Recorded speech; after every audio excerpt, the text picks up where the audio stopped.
Hi viewers, welcome to this channel. So JNTK R23 బీటెక్లో analogue circuit subject ఉంది కదా. So దాంట్లో ఈ టాపిక్స్ కనుక మీరు చదవనట్టయితే ఖచ్చితంగా అయితే మీకు లాస్ అవుతారండి. సో ఖచ్చితంగా అయితే ఈ టాపిక్స్ ఏవైతే చెప్పబోతున్నానో అవి ఖచ్చితంగా అయితే చూసుకోండి, మీకు ఎగ్జామ్లో మంచి స్కోరింగ్ వస్తుంది. సో ఇక మీకు ఏమైనా డౌట్స్ ఉంటే కాల్ మీ 4 యాప్ ఐడీస్ వచ్చేసరికి డిస్క్రిప్షన్లో వాట్సాప్, టెలిగ్రామ్, ఇన్స్టాగ్రామ్ గ్రూపుల్లో షేర్ చేశాను. ఆ గ్రూప్స్లో జాయిన్ అయ్యి ఖచ్చితంగా అయితే కాల్ చేయండి అనమాట. సో ఇక ఇందులోకి వెళితే ఏంటంటే ఎనలాగ్ సర్క్యూట్స్లో యూనిట్ 1 చూసుకున్నట్టయితే సో అందులో 2 పార్ట్లు ఉన్నాయి. First part diode clipping and clamping circuits. So అందులో ఫస్ట్ క్వశ్చన్ ఎలా ఉంటుందంటే క్లిప్పింగ్ అండ్ క్లాంపింగ్ సర్క్యూట్స్ మీద రెండిట్లో ఒకదాని మీద ఇస్తాడండి, వాటి పర్పస్. సో క్లిప్పింగ్ సర్క్యూట్స్ కానీ క్లాంపింగ్ సర్క్యూట్స్ కానీ వాటి పర్పస్.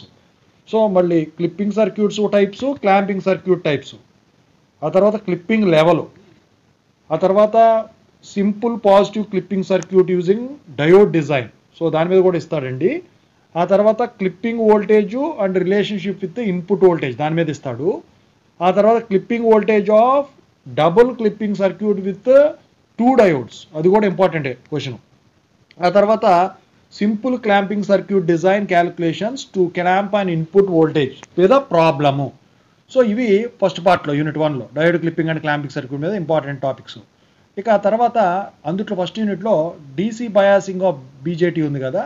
సో దాని మీద ఫస్ట్ క్వశ్చన్ ఎలా ఉంటుంది, ఫస్ట్ టాపిక్ ఏంటంటే DC biasing of BJT and its importance దాని గురించి. లేకపోతే ఇంకా షార్ట్ క్వశ్చన్స్ కింద వచ్చేదానికి ఏంటంటే క్వైసీ పాయింట్ అను స్టెబిలిటీ ఫ్యాక్టర్ ఉంటుంది కదా డీసీ బయాసింగ్లో, దాని మీద ఇస్తాడు షార్ట్ క్వశ్చన్స్.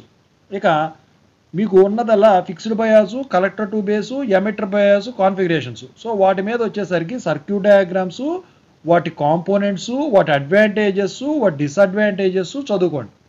ఆ తర్వాత వాటి మీద ప్రాబ్లమ్స్ ఉంటాయి.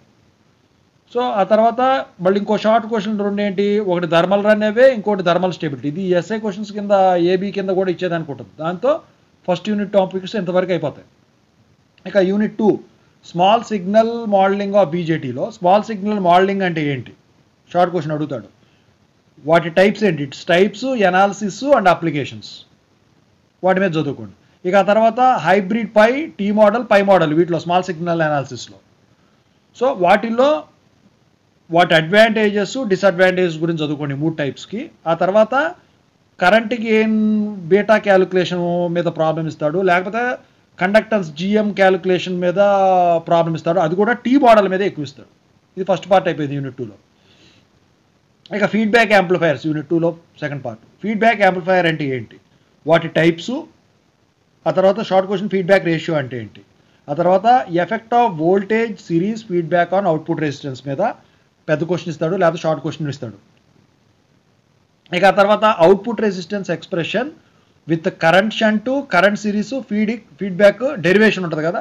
సో అవుట్పుట్ రెసిస్టెన్స్ కనుక్కోవటం, సో కరెంట్ షంట్కి, కరెంట్ సిరీస్ ఫీడ్బ్యాక్ సిస్టమ్కి డెరివేషన్ సాల్వ్ చేసుకోండి. ఆ తర్వాత వోల్టేజ్ గెయిన్ క్యాలిక్యులేషన్ ఉంటుంది కదా వోల్టేజ్ షంట్ ఫీడ్బ్యాక్ యాంప్లిఫైయర్కి, సో అది కూడా ప్రాబ్లం ఇస్తాడనమాట. ఇక ఆ తర్వాత యూనిట్ 3 ఆసిలేటర్ సర్క్యూట్స్. సో ఇందులో ఆసిలేటర్ టైప్స్ సో తెలుసుగా, ఎల్సీ, ఆర్సీ, క్రిస్టల్. సో వాటికి ఫ్రీక్వెన్సీ ఆఫ్ ఆసిలేషన్కి డెరివేషన్ చేసుకోవాలి. ఆ తర్వాత ఆర్సీలో వచ్చేసరికి phase shift, Wien bridge, working principles ఏవైతే ఉన్నాయో అది చదువుకోండి. ఆ తర్వాత క్రిస్టల్లో వచ్చేసరికి సిరీస్ ప్యారలల్లో వర్కింగ్ ప్రిన్సిపల్ ఏంటి. ఆ తర్వాత ఫ్రీక్వెన్సీ క్యాలిక్యులేషన్స్ ఉంటాయి కదా ఆర్సీ ఆసిలేటర్కి, దాని మీద ఇస్తున్నాడండి ప్రాబ్లం. ఓకే, ఇది ఆసిలేటర్ సర్క్యూట్స్ యూనిట్ 3లో పార్ట్ 1. ఇక యూనిట్ 3లో పార్ట్ 2 ఆపరేషనల్ యాంప్లిఫైయర్స్, ఓపీఆంప్స్ అంటాం. సో ఓపీఆంప్ స్టెబిలిటీ, దాని ఇంపార్టెన్స్ గురించి. ఆ తర్వాత ఓపీఆంప్స్లో inverter type, non inverter types ఉంటాయి, ఆ 2 డయాగ్రామ్స్తో సహా, పిన్ డయాగ్రామ్తో సహా. ఆ తర్వాత 741 ఓపీఆంప్ ప్లస్ దాని బ్లాక్ డయాగ్రామ్ అది ఉంటుంది కదా పిన్ డయాగ్రామ్, సో అది సింబల్. సో ఆ తర్వాత వచ్చేసరికి ఓపీఆంప్ ఇంటిగ్రేటర్ డిజైన్ మీద ప్రాబ్లమ్స్ ఇస్తాడు. అది యాక్చువల్గా ఇది యూనిట్ 4లో అనుకోండి. సో ఓపీఆంప్ అప్లికేషన్స్ ఉన్నాయి కదా, సో యూనిట్ 4లో పార్ట్ 1. సో అవి ఏంటి, ఓపిఆంప్ ఇంటిగ్రేటరు, డిఫరెన్షియేటర్, వాటి సర్క్యూట్ డయాగ్రామ్స్ ఇవన్నీ కూడా మీరు నేర్చుకోవాల్సి ఉంటుందన్నమాట. ఇంటిగ్రేటర్ అయితే ఎలా ఉంటుంది, డిఫరెన్షియేటర్ అయితే ఎలా ఉంటుంది డయాగ్రామ్. అయితే ఆ ఇంటిగ్రేటర్స్ మీద ప్రాబ్లమ్స్, ఆ తర్వాత శాంపుల్ అండ్ హోల్డ్ సర్క్యూట్ ఉంటుంది కదా, సో దాని డయాగ్రాము, దాని వేవ్ ఫార్మ్స్. ఇందులో ఇంకో ఇంపార్టెంట్ది ఏంటంటే voltage to current converter, current to voltage converters. ఓకేనా. సో దీని మీద మ్యాక్సిమం నాకు తెలిసి ప్రాబ్లమ్స్ ఇంటిగ్రేటర్స్ మీదే ఇస్తాడండి. సో యూనిట్ 4 పార్ట్ బి వచ్చి పార్ట్ 2 ఏంటి, comparators and waveform generators. ఇందులో కంపరేటర్ అంటే ఏంటి, వేవ్ ఫార్మ్ జనరేటర్ అంటే ఏంటి, డెఫినేషన్స్, షార్ట్ క్వశ్చన్స్ ఇస్తాడు. So triangular, sinusoidal, waveform generators, so వాటి గురించి తెలుసుకొని అది కూడా ఎలా, ఈ ఫ్రీక్వెన్సీ కాన్సెప్ట్స్ అను యాంప్లిట్యూడ్ కాన్సెప్ట్స్ నేర్చుకోండి. ఆ తర్వాత మోనోస్టేబుల్ మల్టీవైబ్రేటర్ పారామీటర్స్ మీద, లేకపోతే అప్లికేషన్స్ ఆఫ్ మల్టీవైబ్రేటర్స్ మీద ఇస్తాడు. ఇక డ్యూటీ సైకిల్ అంటే ఏంటి తెలుసుకోండి. So next unit 5. యూనిట్ 5లో పార్ట్ 1 వచ్చేసరికి ఏంటి, timers and phase lock loops, PLL అంటే.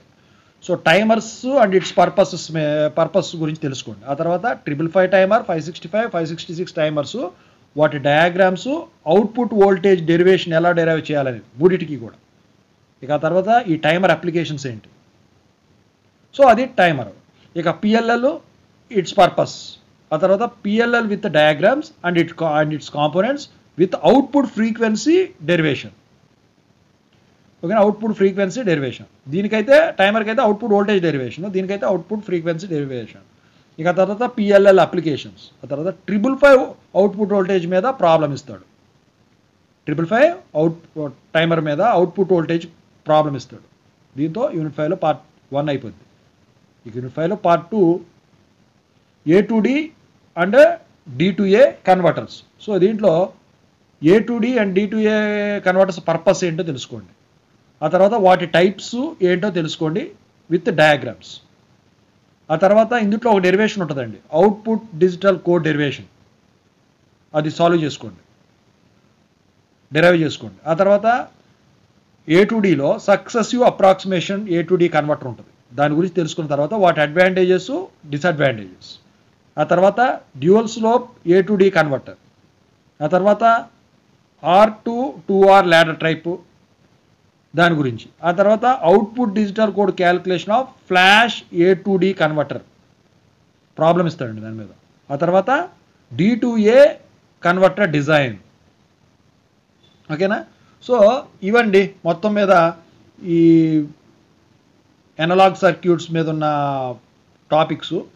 సో ఇక నాకు తెలిసి ఇంతకు మించి అయితే బయటికి వెళ్ళేదానికి ఛాన్స్ ఉండదు. ముఖ్యంగా ఇది EEE వాళ్ళకు ఉన్నది, ఇది R23 బీటెక్లో 22లో. సో జాగ్రత్తగా చూసుకోండి, గట్టిగా చేసుకోండి. Thank you.